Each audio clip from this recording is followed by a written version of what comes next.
আবার হত্যা ফিরে আসবে, আবার আয়নাগার ফিরে আসবে, আবার জুলাই যুদ্ধ ফিরে আসবে, আবার যুদ্ধ হবে, আবার জীবন যাবে, আবার হেলিকপ্টার দিয়ে গুলি করে আমার মাসুম বাচ্চাদের হত্যা করা হবে। সেই জন্য সংস্কারবদ্ধে এই সংসদ আলোচনা এখানেই মুলতবি করা হবে। গাজী এনামুল হক, যশোর 5, আপনার সময় 6 মিনিট। আসসালামু আলাইকুম রহমতুল্লাহ। মাননীয় স্পিকার, আপনাকে আন্তরিকভাবে ধন্যবাদ জানাচ্ছি এই মহান সংসদে দাঁড়িয়ে আজকে এই কথা বলার জন্য সুযোগ পাওয়াতে, এবং আল্লাহর শুকরিয়া আদায় করছি। পাশাপাশি আমি নির্বাচিত হয়ে এসেছি 89 যশোর 5 মনিরামপুর উপজেলা। সেই মনিরামপুর উপজেলার জনগণকে আমি আপনার মাধ্যমে আন্তরিক শুভেচ্ছা ও ধন্যবাদ জানাচ্ছি। মাননীয় স্পিকার, আজকে যে সিদ্ধান্ত এই জনগুরুত্বপূর্ণ বিষয়ে মুলতবি প্রস্তাব বিধি 62 অনুযায়ী মাননীয় সংসদ সদস্য নোয়াখালী 2 জনাব জয়নুল আবেদিন ফারুক তিনি উত্থাপন করেছেন, জুলাই জাতীয় সনদ 2025 ভবিষ্যতের পথরেখা একটি রাজনৈতিক সমঝোতার দলিল, যার সংবিধান সংশোধন সহ বিভিন্ন আইন কানুন প্রণয়ন, সংশোধন, সংযোজন, পরিমার্জন বিষয়ে প্রস্তাব সংক্রান্তে। মাননীয় স্পিকার, আপনি জীবন সঙ্গিনীর বিয়োগের কারণে শোকাহত থাকায় আপনি অনুপস্থিত ছিলেন 30 মার্চ তারিখে। সেদিন মাননীয় ডেপুটি স্পিকার যখন সংসদ পরিচালনা করছিলেন, সেখানে আরেকটি জুলাই সনদ 2025 যা রাজনৈতিক সমঝোতার দলিল হিসাবে স্বাক্ষরিত হয়েছে তা বাস্তবায়নের প্রক্রিয়া নির্ধারণের জন্য সংসদে মুলতবি প্রস্তাব উত্থাপন করেছিলেন।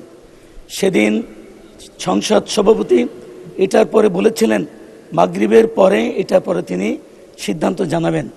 আজ পর্যন্ত সেই বিষয়ে কোনো সিদ্ধান্ত আমরা জানতে পারিনি, যে কারণে এই পরিচালনার জন্য যে কার্যপ্রণালী বিধি রয়েছে তার 63 বিধির দীর্ঘ সেখানে লেখা রয়েছে, একই অধিবেশনে যে বিষয়ে আলোচিত হইয়াছে কোনো প্রস্তাবে পুনরায় সেই বিষয়ে আলোচিত হইবে না। মাননীয় স্পিকার, 63 বিধির এই দীর্ঘ এটার কারণে আজকের এই উত্থাপিত বিষয়টি যেটা আজকে আনছেন, আজকে নতুন করে সেদিন এনেছিলেন স্বতন্ত্র জাতীয় সংসদ সদস্য, আজকে সরকারি দলের শব্দের শুধু একটু, কিন্তু এখানে একই বিষয়। আর সবচেয়ে দুঃখজনক ঘটনা হলো যে জুলাই সনদকে ভিত্তি করে সংবিধান সংস্কার বিষয়ে এটি ম্যান্ডেট নেওয়া হয়েছিল, সেই বিষয়টি পাশ কাটায় সংস্কার শব্দটিও পর্যন্ত আনা হয় নাই।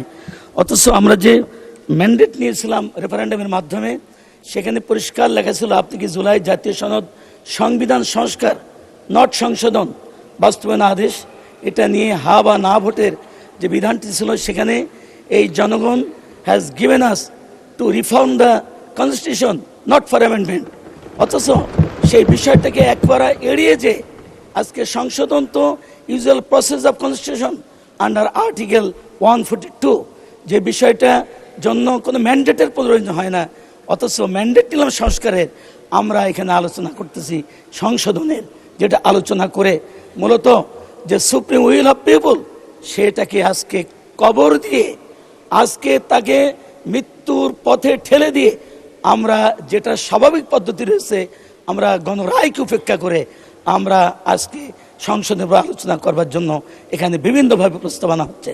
মাননীয় স্পিকার, আমাদের বিদ্যমান সংবিধানে যে কনসেপ্ট সার্বভৌমত্বের, সেটা হচ্ছে জনগণই সার্বভৌমত্বের ক্ষমতার উৎস। তাহলে জনগণ যে ক্ষমতার উৎস যে বিদ্যমান সংবিধান, সেটা আমরা কখন বুঝি?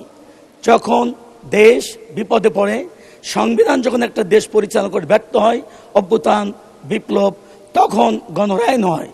আমাদের বাংলাদেশের ইতিহাসে ইতিপূর্বে 3 বার গণরায় নেওয়া হয়েছে, কোনোটা ইগনোর করা হয়নি। যদিও 5ম সংশোধনের মাধ্যমে পরবর্তী কোনো একটা সরকার এসে, পতিত সরকার, তারা এটাকে অবৈধ ঘোষণা করেছিলেন, পরবর্তী সেটাও রিভার্স হয়েছে।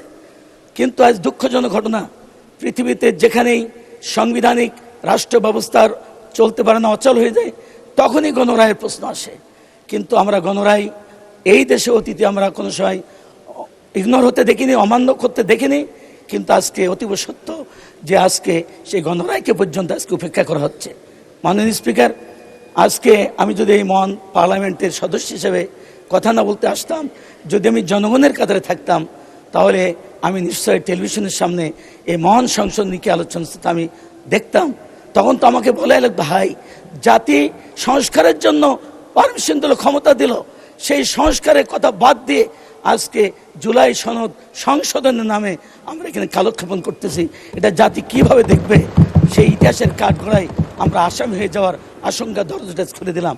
আজকে জুলাই সনদ করার উদ্দেশ্য ছিল যাতে ভবিষ্যতে আর কোনোদিন মানুষ গুম না হয়, আয়না ঘরে না যায়, আর কোনোদিন যেন জুডিশিয়াল কিলিংয়ের শিকার না হয়, আর কোনোদিন যাতে আমার সন্তান হত্যার শিকার না হয়, সড়ক আন্দোলন করলে বেপরোয়া পাখির মতো গুলি করে আমাদের ছাত্রছাত্রী মারার মতো ঘটনা না ঘটে, এবং পরিশেষে জুলাইয়ের আন্দোলনের মাধ্যমে হাজার হাজার পঙ্গুত্ব বরণ করেছে, 2000 মতো শহীদ হয়েছে।